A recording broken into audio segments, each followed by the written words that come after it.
sa ating panalangin. Pinipili pangunahan mo ang panalangin. Nahala ng mga anak ng Panginoon. Maraming sumasalangin ka sa Panginoon mo. Sa amin ang kaharian mo sa pinagbuo mo dito sa lupa para ng salamat. Bigyan mo kami ngayon ang aming kakanin sa bawat araw. Pagpatawarin mo ang aming mga sala tulad ng aming pagpatawad sa mga nagkakasala sa amin. At huwag mo kami ipaintulot sa tukso at iadya mo kami sa lahat ng masasamahan. Okay, bago kayo magsiupo, ay pulutin muna ninyo ang mga kalat sa sahig at ayusin ang inyong mga kapuan.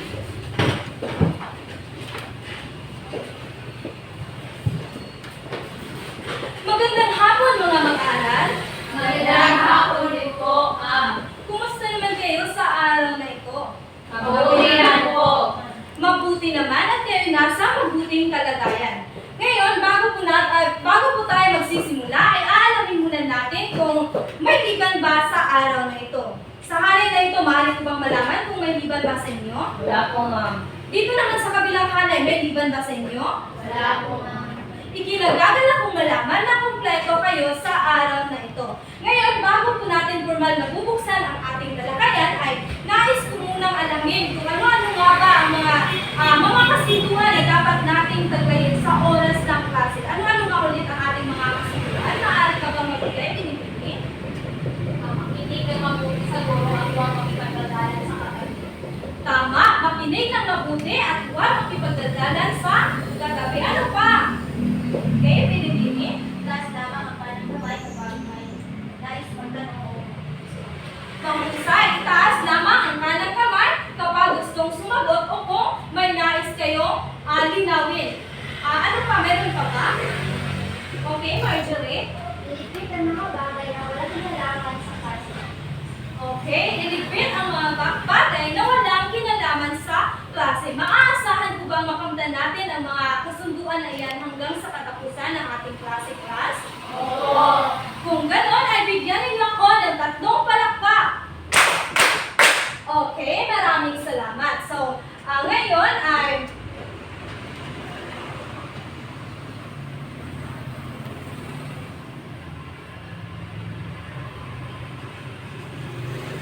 magkaroon po tayo ng pangkatang gawain.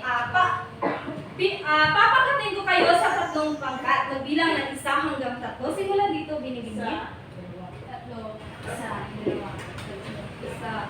Tatlo. Okay, dito ang unang bilang, pangalawa, at pangatlo.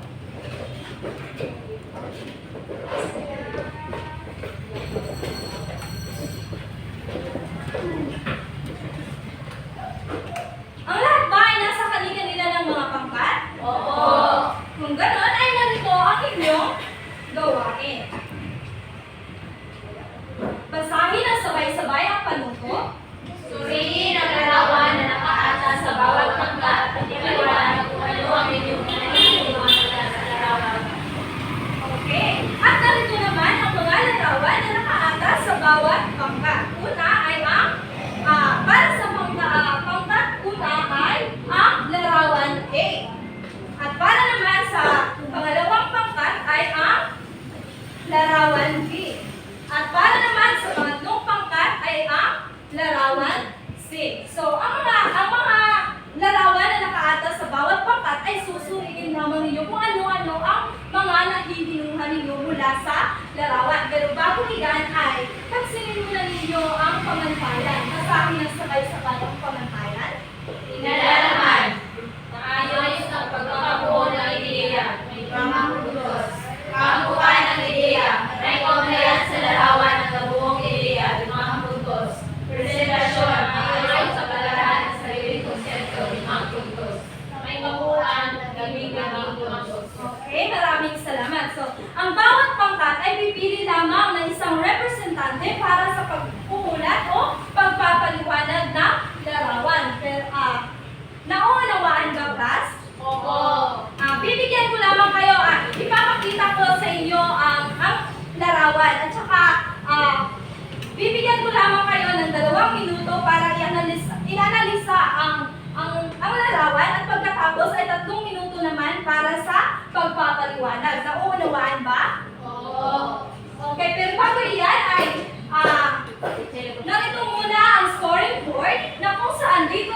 susubaybayan ang inyong mga puntos sa bawat gawain na aking ipapagawa sa inyo. So,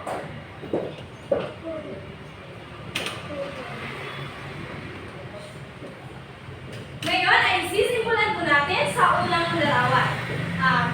Simulan ang pag-aanalisa ng larawan.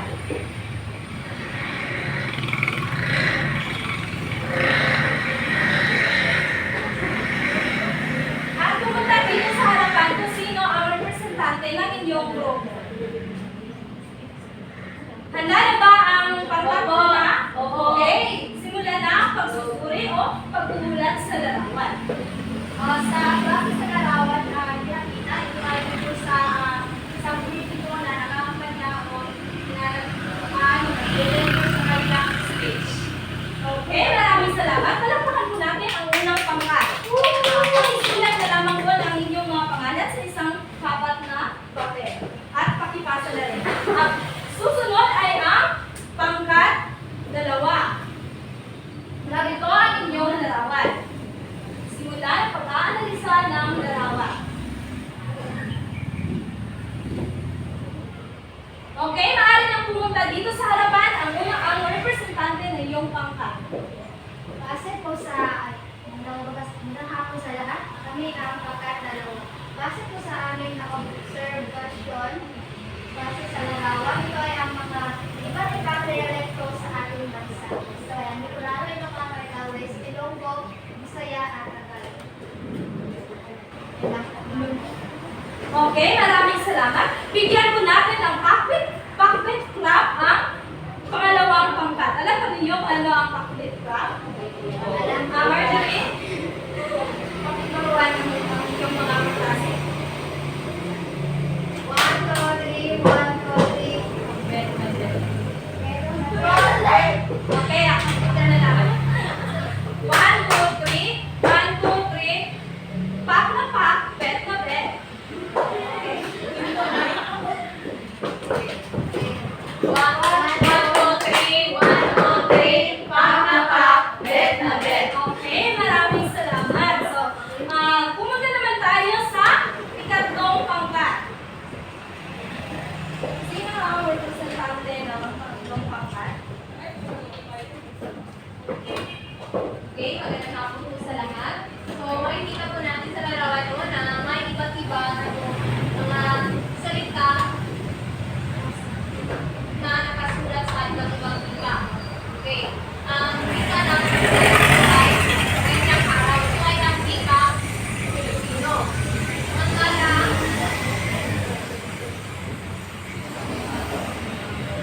ito ay nakasulat sa iba't ibang dialekto ng Okay, maraming salamat pangkat na to. So, may nabigyan po natin sila ng good job clap. Okay, Jing, turuan mo sila kung paano gawin ang good job clap.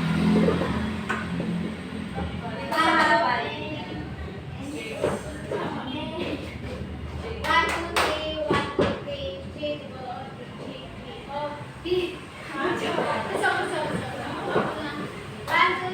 1, 2, 3. Good job. Good job. Okay, tumayo ang lahat.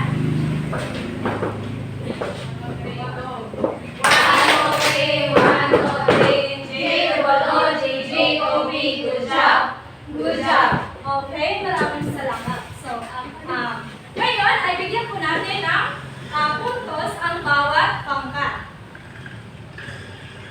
Simulan po natin sa unang pangkat.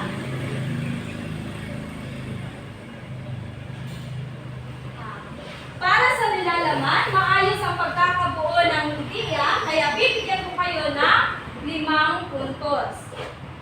Para naman sa kaangkuban ng ideya, may kaugnayan sa larawan ang nabuo nilang ideya, kaya bibigyan ko rin sila ng 5 puntos. Presentasyon, maayos ang pagkakalahad ng sariling konsepto, kaya bibigyan ko rin kayo ng 5 puntos. So, ang unang pangkat ay nakakuha ng 15 puntos. Para naman sa pangalawang pangkat ay nakikita ko na rin na maayos ang pagkakabuo ng kanilang ideya, kaya bibigyan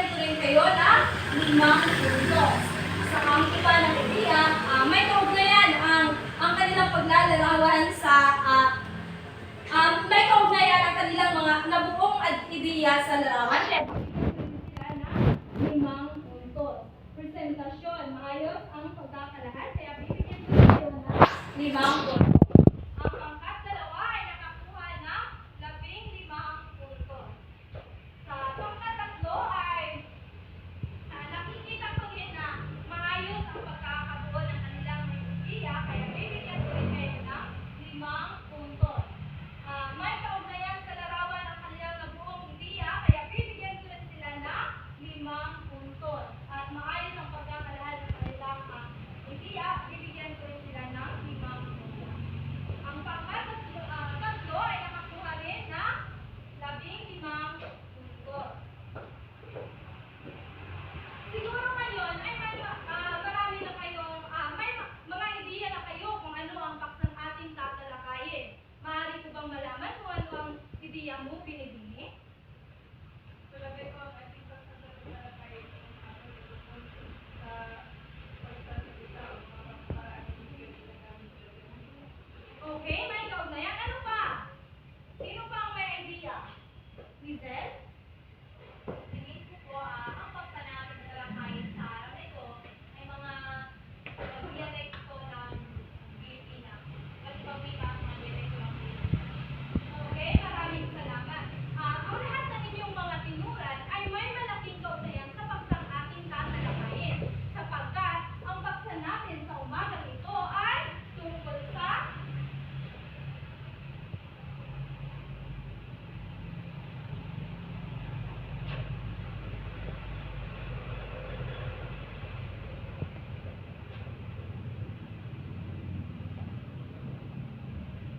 basahin ang sabay-sabay.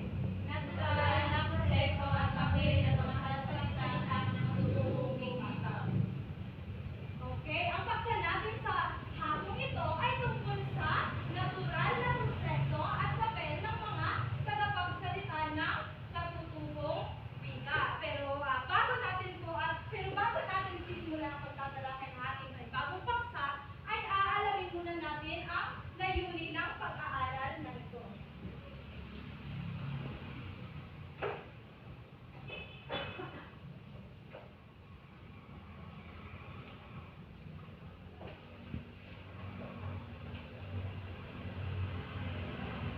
Basahin ng sabay-sabay ang ating layunin.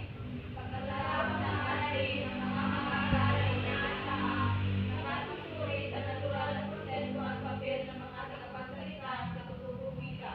Nagkakaroon ng graphic organizer na masulat at nalaysay sa wikang pinalistan at kapagkawanan ang Filipino bilang Franca.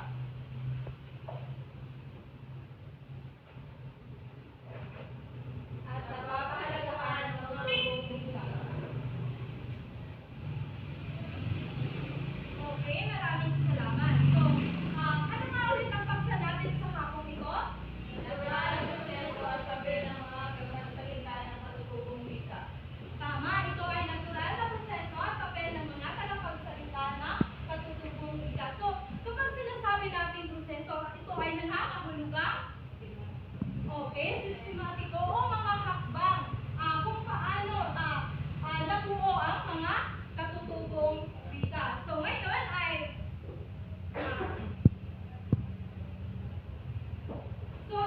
ang bansang Pilipinas ay mayaman sa iba't ibang mga dialekto o mga katutubong wika. So, ano nga ba ang mga katutubong wika ng ating bansa? Maaari ko bang magbigay? Binibini? Okay, Cebuano, ano pa? Subalin, Hiligaynon, Bicolano. Yan ang mga halimbawa na ay mga katutubong wika. So, narito ang mga katutubong wika. Pagkakasa ng sabay-sabay. Tagalog, Ilocano, Hiligaynon, Maray, Pampahan, Palasinense, Bicolano, Tausug, Okay, maraming salamat.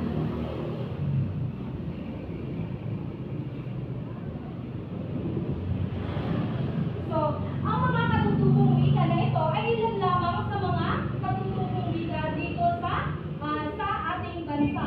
Libo-libo ang mga katutubong wika dito sa ating bansa. So, ang mga wikang ito ay may iba't ibang ay nagbibigay ng pagkakaiba at yaman ng ating kultura sa ating bansa. So, ang natural na proseso ng mga tagapagsalita ng katutubong wika ay nagsisimula sa hanggang sa sumusunod. So, ito ay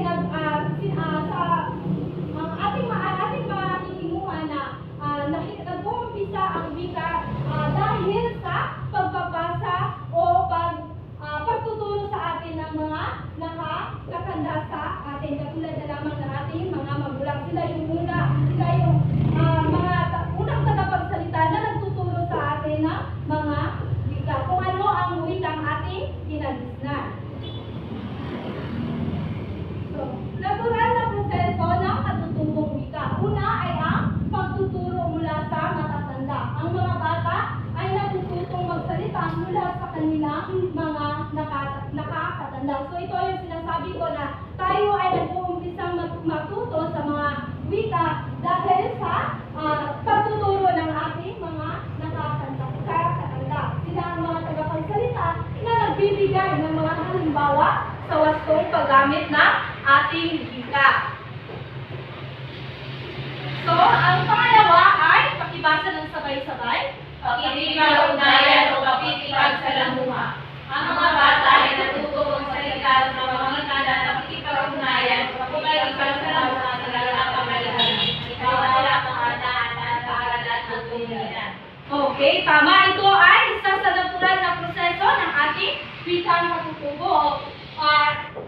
Dito tayo, natututo tayo sa mga salita sa pamamagitan ng ating pakikipagsalamuha sa ibang tao sa ating kapaligiran. Katulad na lamang dito sa ating paaralan, sa tahanan at paging sa komunidad. Pangatlo, Imitasyon at tradisyon. Ang mga bata ay nag-i-experto sa paggaya ng mga narinig nilang wika. Ang kanilang mga karanasan at pagkipag-ugnayan sa ibang tao ay napapalalim sa kanilang pag-unawa sa kabuluhan ng mga salita. Okay, tama. Dahil sa imitasyon at koneksyon, tayo ay natututo sa paggaya ng mga salitang ating naririnig. No? Ito ang simula ng ating pagbigkas ng mga salita dahil sa paggaya ng mga salitang ating naririnig o napakinggan sa ating kapaligiran. So,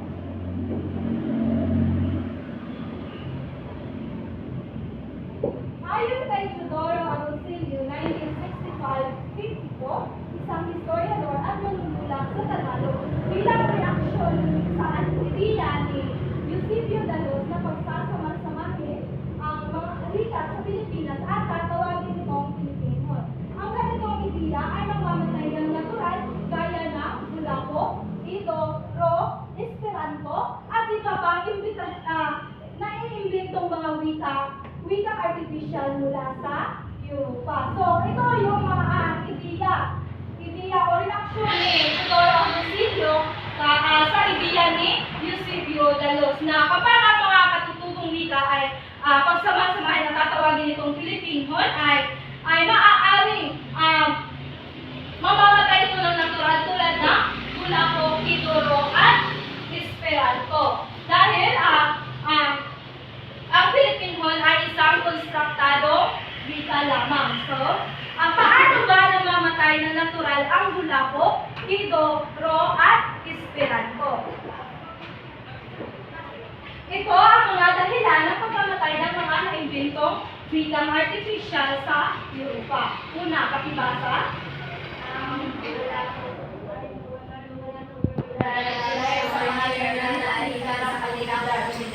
Ang Ido ay hindi nakamit ng inaasahang suporta.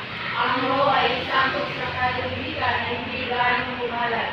Ang Esperanto ay hindi naging pamulang wika sa mundo. Okay. Ang Bulaco ay nawala ng popularidad kaya siya ay namamatay. At ang Ido ay hindi nakamit ang inaasahang suporta ng mga tao. Ang Ro naman ay isang konstruktadong wika na hindi gaano bumalat.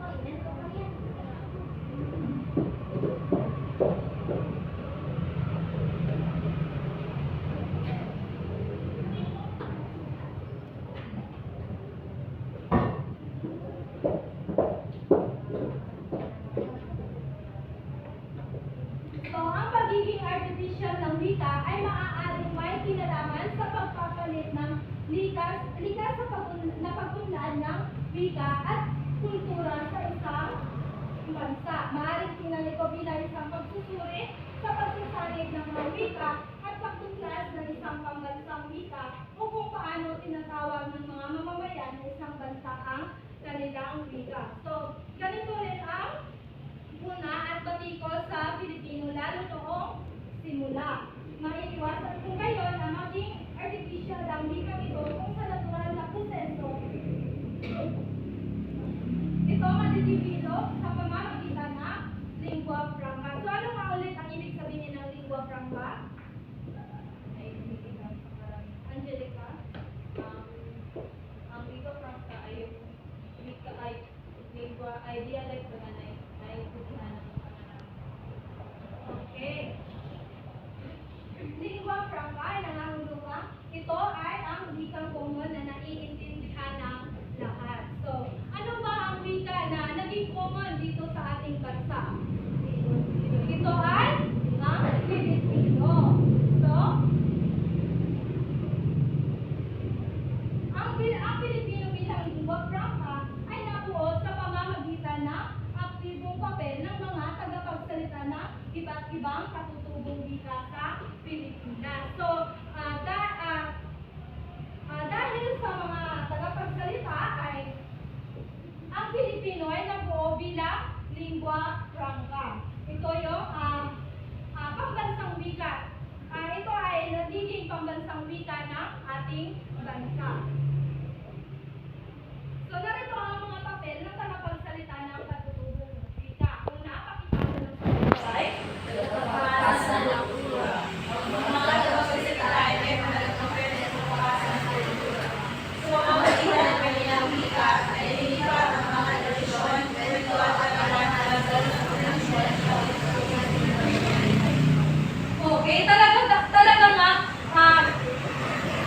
malaki ang papel ng mga tagapagsalita sapagkat sa pamamagitan ng kanilang wika ay naililipat ang kanilang tradisyon, kwento at kaalaman mula sa unang henerasyon hanggang sa sumusunod na henerasyon. Pangalawa ay ang Ang mga tagapagsalita ay nagbibigay ng kultural at halaga sa kanilang wika sa iba't ibang proseso.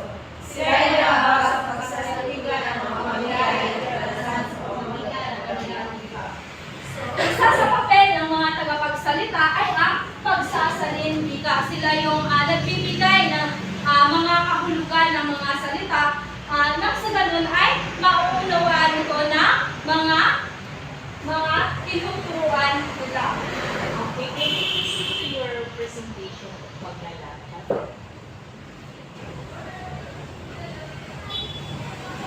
Ngayon ay magkaroon na naman tayo ng pangkatang gawain na sa parehong pangkat lamang kanina.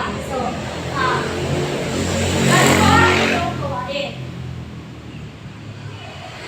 Para sa unang pangkat, pakibasa ng inyong gawain.